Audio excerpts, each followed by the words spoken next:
And I will now ask Mr. Tom Mansell to tell us about the new boat, which Neil Brockman, our coxswain, says is the finest present that we could all have had to celebrate 200 years of lifeboats in Mount Bay.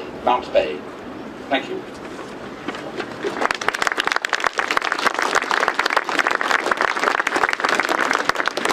Thanks, Michael. Ladies and gentlemen, welcome. 7th Class Lifeboat has been in active service with the RNLI since 1997, when 1702, or the Will, went into active service at Falmouth. At 17 metres, she is the largest of the RNLI's lifeboats. The class number on the side, 1736, refers to the fact that she is 17 metres and that she is the 36th 7 Class lifeboat to have been built.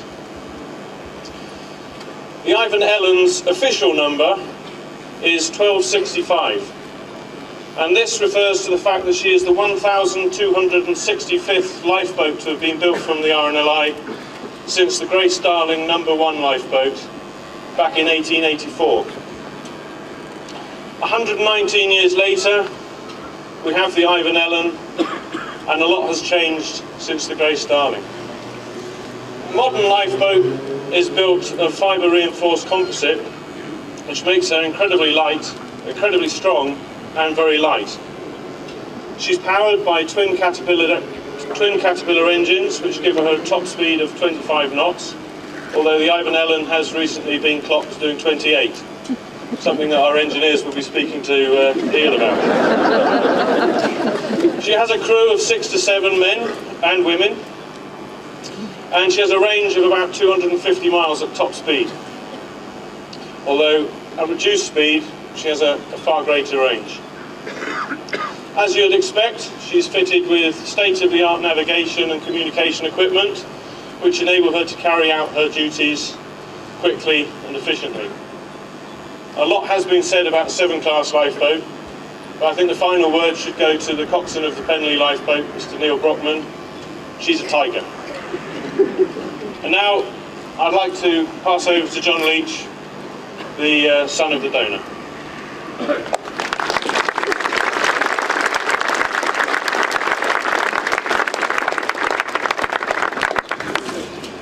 Good afternoon, everybody. Lovely to see so many people. Some people I've seen quite recently, and some people I haven't seen for a long time, and still able to recognise them.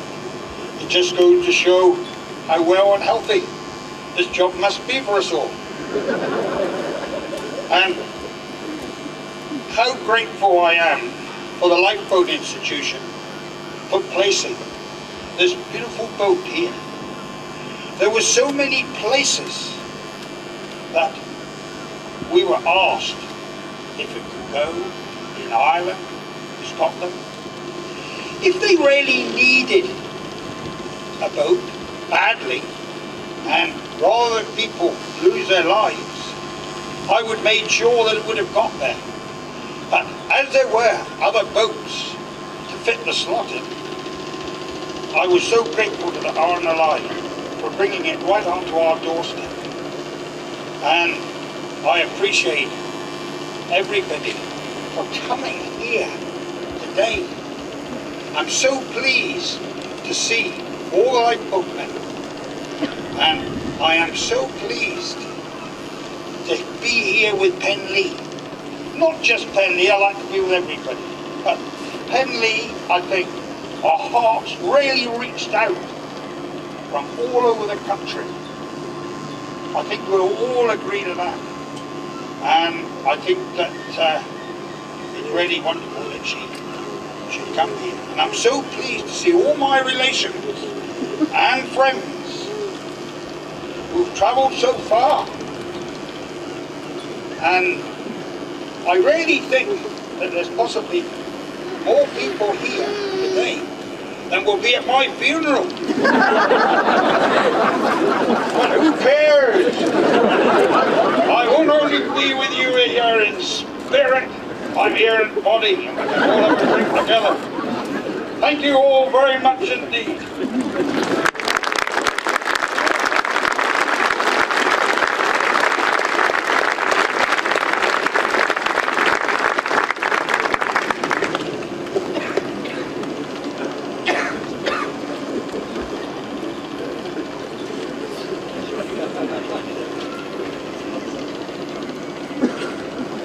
I now formally hand the boat over to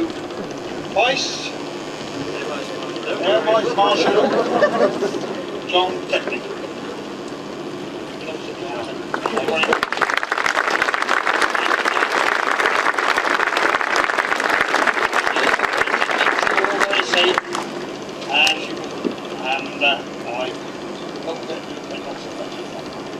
Thank you.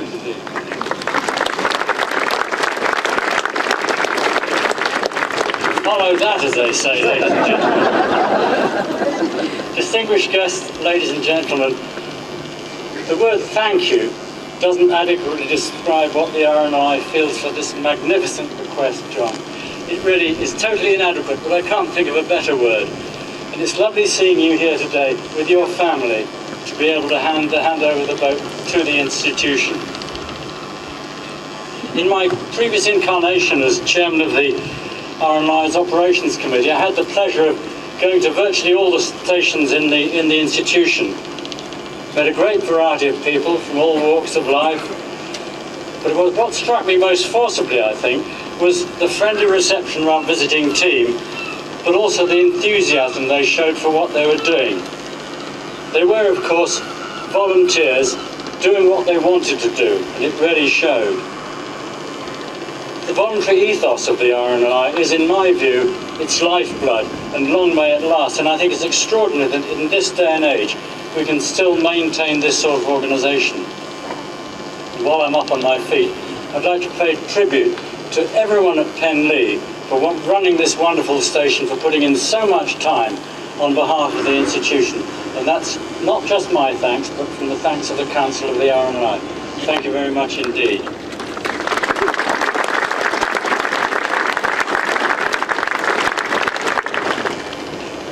One of the pleasures of going around with the Operations Committee was that we used to have to recommend what boats stations got.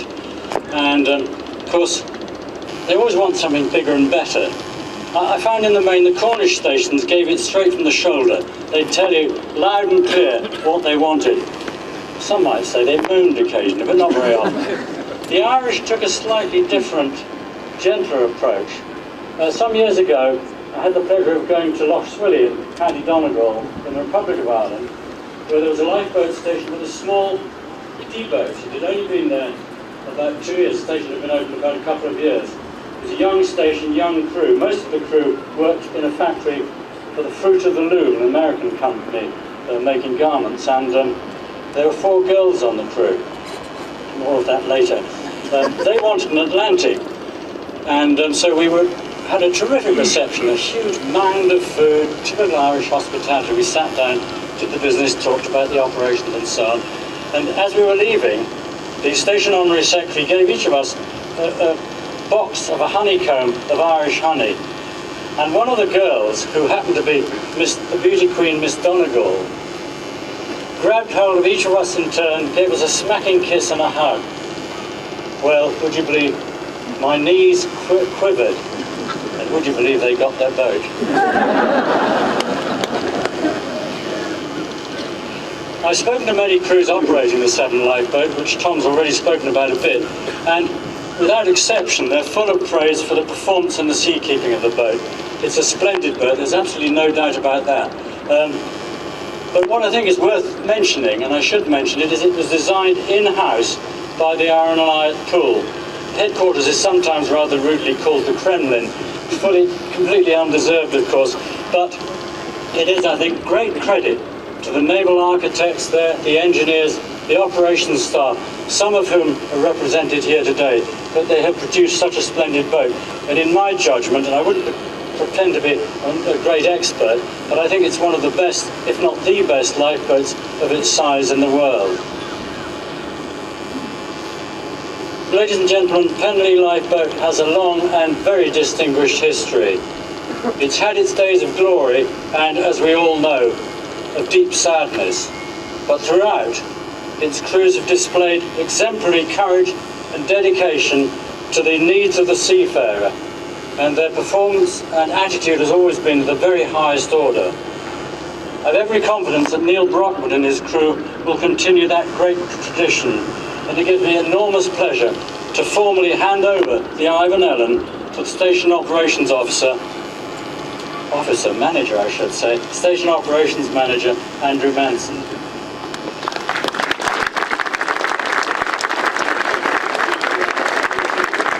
John, thank you very much. I speak for all the crew at Penlee. We are a proud station and we're very proud of our new boat, Ivan Ellen. And on behalf of the Penlee station, it gives me very great pleasure to accept her. She's been on station since March and has already proved herself well. The crew have been very impressed with her performance and abilities, and she's done the job, already completing 9 shouts. The crew look after her as one of their own, and she'll be used to help them continue the fine work of the RNLI to save life at sea. And now, I would like to ask Miss Lorna Leach and Miss Cindy Chan to accept these flowers as a token of our sincere gratitude for the gift of the Ivan Ellen.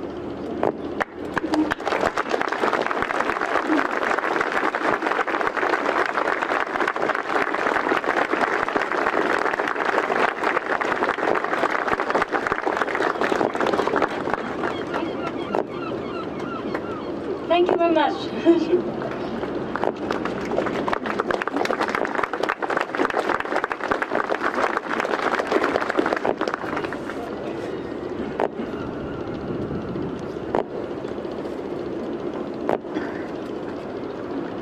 Ladies and gentlemen, we come now to the service of dedication, which, as you can see on your programme, is to be led by myself, Gordon Hansford, and Julian, my Methodist colleague, and Keith, the superintendent of the mission just along the road. I'm going to lead the opening part of the service, and Keith then will lead us in the prayer for the lifeboat and her crew, and Julian will conclude the proceedings with the final hymn and prayers at the end. If you would like then to turn to that part of the programme, and I'll read the opening words.